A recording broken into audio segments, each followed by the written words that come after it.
WhatsApp guys, welcome back to the channel Ishan tech world. तो guys finally Oppo की तरफ से जो F19 सीरीज है उसमें तीसरा डिवाइस ओप्पो ने टीज कर दिया। अब यहाँ पर जो पहला डिवाइस था वो ओप्पो F19 था, F19 प्रो था। अब जो है ना दोस्तों जल्द ही लॉन्च होने वाला है ओप्पो F19s और लॉन्च से पहले दोस्तों इसके काफ़ी सारे स्पेसिफिकेशंस आ गए हैं, मतलब सब कंफर्म्ड स्पेसिफिकेशंस पता लग गए हैं और इसमें किस तरीके से ऑफर्स लगेंगे, कितने का आपको मिलेगा और साथ ही में किस किस तरीके से आपको डिस्काउंट जो है ना वो देखने के लिए मिल सकता है।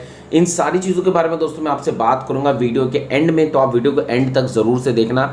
लेकिन सबसे पहले दोस्तों बात कर लेता हूँ उसके स्पेसिफिकेशंस के बारे में। फटाफट से ज़्यादा वीडियो को लंबा खींचने की कोशिश नहीं करूंगा। डिस्प्ले फीचर्स के बारे में दोस्तों अगर मैं आपसे बात करूंगा तो इसमें 6.43 इंच का एक full HD plus AMOLED display देखने के लिए मिल जाता है। इसमें 900 निट्स की पीक ब्राइटनेस मिलती है जो कि बहुत ज़बरदस्त चीज़ है। अगर आप सनी डे में जाते हो तो आपको डिस्प्ले जो है ना प्रॉपर्ली विजिबल रहेगा। साथ ही में इसमें 90.8 का स्क्रीन टू बॉडी रेशियो मिलेगा। तो यहाँ पर गाइस अगर डिस्प्ले के हिसाब से देखेंगे, डिस्प्ले फीचर्स के हिसाब से देखेंगे तो फ़ोन एकदम ज़बरदस्त है। यहाँ पर दोस्तों जो एक चीज़ लैग करती है इसमें वो है हाई रिफ्रेश रेट।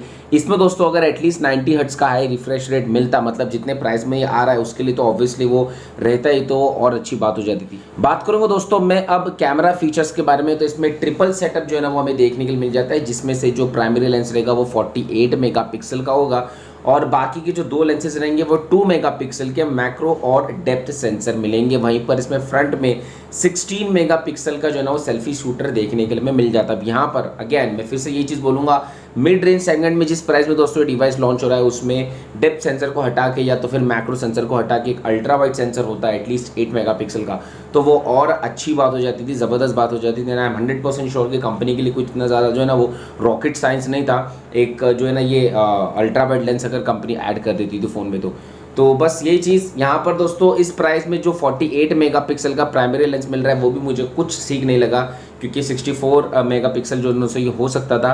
ऑब्वियसली मैं प्राइस को देख के ही बोल रहा हूँ, जिस प्राइस में दोस्तों ये फ़ोन लॉन्च हो रहा है उस प्राइस में तो इतने स्पेसिफिकेशंस हो सकते थे। अब दोस्तों मैं बात करूँगा हार्डवेयर फीचर्स के बारे में, तो यहाँ पर हार्डवेयर फीचर्स के हिसाब से लीक है कि इसमें स्नैपड्रैगन का 662 प्रोसेसर देखने के मिलेगा। जी हाँ, स्नैपड्रैगन 662 प्रोसेसर एक 20,000 फ़ोन के रेंज में। वहीं पर अगर दोस्तों मैं बात करूंगा इसके वेरिएंट के बारे में तो इसमें सिर्फ एक ही वेरिएंट आता है, 6GB RAM 128GB internal storage. अब इंटरनल स्टोरेज से दोस्तों आप रैम को वर्चुअली एक्सपेंड कर सकते हो, मतलब 5GB रैम इसमें ले सकते हो, तो टोटल हो जाता है 11GB रैम। यहाँ पर दोस्तों मुझे सबसे बड़ी जो ड्रॉबैक वाली बात लगी है वो है इसका स्नैपड्रैगन प्रोसेसर। मतलब जो स्नैपड्रैगन प्रोसेसर में मिल रहा है 662 का, यार ये 662 बहुत पुराना हो गया, मतलब ये प्राइस रेंज में।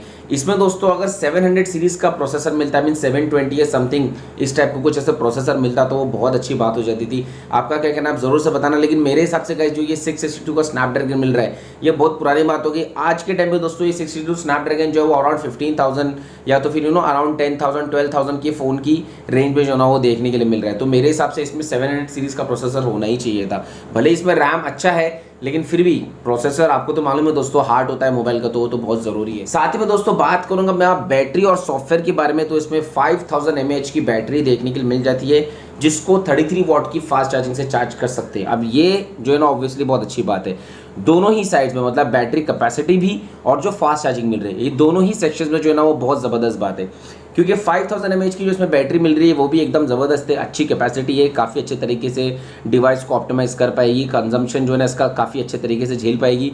और वहीं पर जो 33 वॉट की फास्ट चार्जिंग मिल रही है वो भी एकदम ज़बरदस्त है जिस प्राइस रेंज में दोस्तों ये डिवाइस आ रहा है। साथ ही में इसमें एंड्रॉयड 11 मिलता है आउट ऑफ द बॉक्स। अब यहाँ पर होगा दोस्तों सारे स्पेसिफिकेशंस, जो स्पेसिफिकेशंस इसमें आपको देखने के मिलते हैं वो मैंने आपको पूरे एक्सप्लेन करने की कोशिश कर रहा हूँ। अब दोस्तों मैं आपसे बात करूंगा इसके प्राइस डिटेल्स के बारे में। यहाँ पर देखिए दोस्तों अगर मैं बात करूंगा सेलिंग के बारे में तो ये सेल के लिए अवेलेबल हो जाएगा ई कॉमर्स वेबसाइट के ऊपर, और आई थिंक जो भी जो सेल आ रहा है फ्लिपकार्ट के ऊपर उसके ऊपर भी अवेलेबल हो जाएगा, तो सारे ई कॉमर्स वेबसाइट के ऊपर ये आ जाएगा। इसका जो प्राइस कंपनी ने रखा है स्टार्टिंग प्राइस वो 19,990 रखा है, विच मीन्स 20,000 में दोस्तों ये फ़ोन जो है ना आप परचेस कर सकते हो।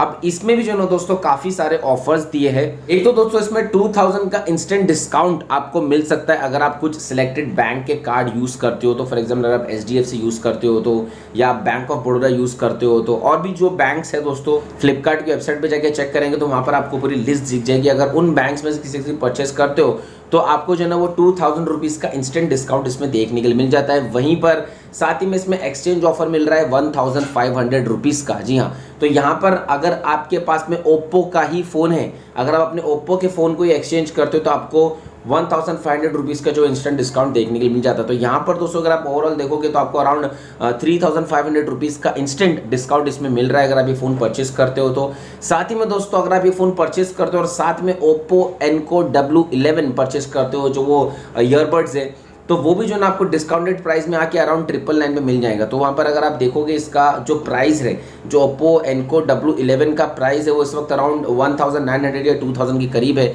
तो वहाँ पर भी जो ना दोस्तों आप एटलीस्ट इजीली मतलब 1000 रुपीज़ जो है ना वो माइनस कर सकते हो। तो यहाँ पर इन सब प्राइस और ऑफर्स के साथ में दोस्तों ये फ़ोन आता है। तो अगर आपको पसंद आता है तो ऑब्वियसली आप फ्लिपकार्ट पे से जाके परचेस कर सकते हो। अमेजोन पे अगर ये अवेलेबल होता है तो उसका लिंक मैं डिस्क्रिप्शन में दे दूंगा, एक बार डिस्क्रिप्शन आप जरूर से चेक कर लेना। लेकिन दोस्तों अगर यहाँ पर आपको फ़ोन परचेस करना चाहिए या नहीं, तो मेरे हिसाब से गाइस देखिए नहीं करना चाहिए, क्योंकि इसमें जिस तरीके के स्पेसिफिकेशंस मिल रहे हैं, जो प्राइस टैग में ये फ़ोन आ रहा है उसके हिसाब से गाइज मुझे कुछ ठीक नहीं लगा। डिस्प्ले ऑब्वियसली इसका बहुत अच्छा है, डिस्प्ले में ऑब्वियसली मैं कुछ क्रिटिसाइज नहीं करूंगा, लेकिन यहाँ पर सबसे बड़ी चीज़ आ जाती है इसका हार्डवेयर। इसमें 662 का स्नैपड्रैगन मिल रहा है, वो मेरे हिसाब से ठीक नहीं। मैंने आपको पहले ही बताया अराउंड 700 सीरीज़ का स्नैपड्रैगन इसमें आना चाहिए। साथ ही में इसमें एक अल्ट्रा वाइड लेंस भी होना चाहिए था, जो कि कंपनी ने नहीं दिया। 2 megapixel macro, 2 megapixel depth sensor दिया है।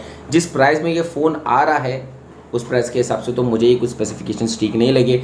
वैसे अलग अलग चॉइस के ऊपर डिपेंड करता है, the choices depends on to the different person. तो मे भी हो सकता है आपको ये डिवाइस पसंद हो।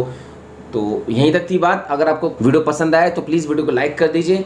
अगर आपने अभी तक हमारे चैनल को सब्सक्राइब नहीं किया तो सब्सक्राइब कर लीजिए, बेल नोटिफिकेशंस को ऑल पे रखिए, ताकि इन फ्यूचर आप किसी भी तरीके का अपडेट्स हमारे चैनल से मिस नहीं करोगे। चलिए दोस्तों, फिर इंशाल्लाह मैं मिलता हूँ आपसे अपने अगले वीडियो में। जय हिंद।